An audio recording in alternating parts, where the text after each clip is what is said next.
Selanjutnya, Dapen PKT diaudit secara beruntun oleh OJK dan BPKP.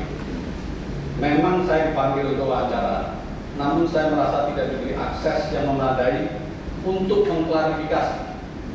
Sebagai contoh, saat interim report dari OJK terbit, saya tidak diikut sertakan membahas dan mengklarifikasi. Padahal hampir semua temuan adalah investasi yang dilakukan kepengurusan saya. Saya merasa sebagian besar hasil audit itu gugur apabila dilakukan penjelasan yang memadai. Drama terus berlanjut. Sekitar awal 2018 saya mendapat panggilan dari Kejagung sebagai saksi atas dugaan korupsi di Dapen PKT.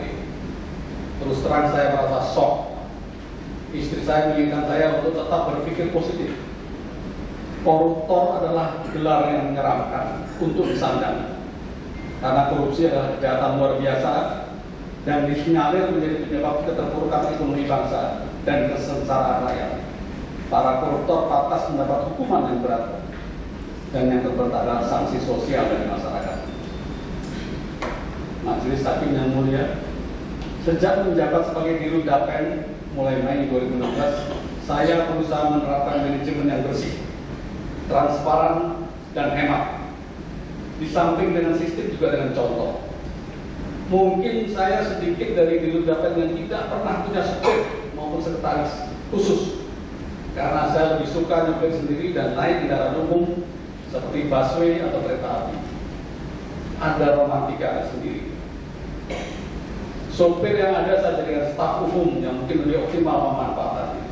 Sedang untuk sekretaris, fungsinya cukup dirangkap dengan staf karena saya lebih banyak bekerja sendiri dan tidak banyak kebutuhan.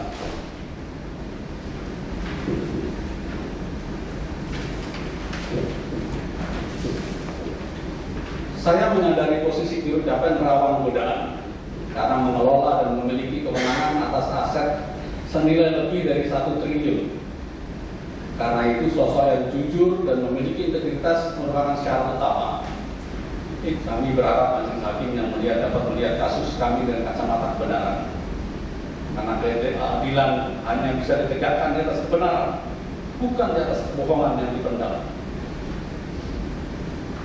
Majelis Hakim yang mulia, kami didakwa telah melakukan pelanggaran pada 3 investasi, yaitu transaksi saham LCGP, transaksi saham DAJK, dan pembelian kondotel Jimbaran Bali.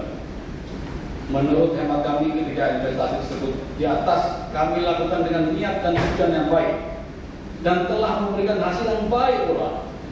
Sampai akhir 2015, transaksi saham LCGP telah menghasilkan profit rilis sebesar 25 miliar yang secara nyata masuk ke kas Dapen. Ketiga, perjanjian yang kami buat dan dianggap melanggar aturan repo tersebut tidak menyebabkan kerugian bagi Dapen.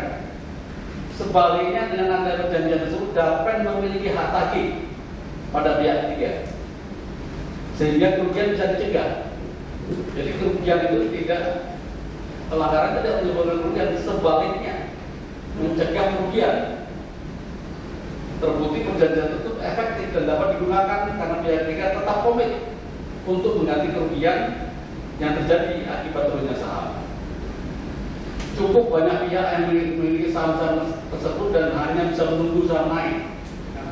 Hal ini merupakan himbauan Menteri BUMN Dahlan Iskan agar korporasi menahan diri untuk tidak melakukan loss karena dapat menimbulkan efek domino yang akan menurunkan indeks saham gabungan.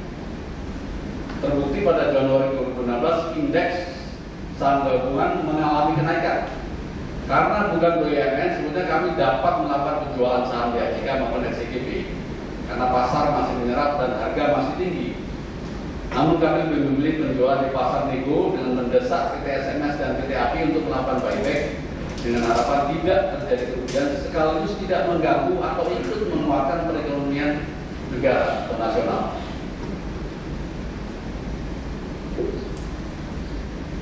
Majelis Hakim yang mulia, kami merasa perlu menyampaikan kinerja yang kami hasilkan selama ini.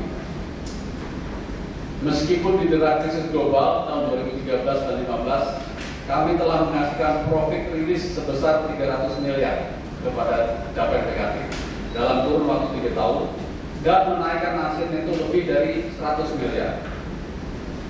Kami berhasil meningkatkan manfaat kepemilikan saham 5% di PT KPI dan berhasil menaikkan kompensasi optik 240%, sehingga berpotensi menaikkan pendapatan rutin sebesar 6 miliar per tahun. Upaya ini juga dilakukan oleh pengurus-pengurus sebelumnya namun belum berhasil.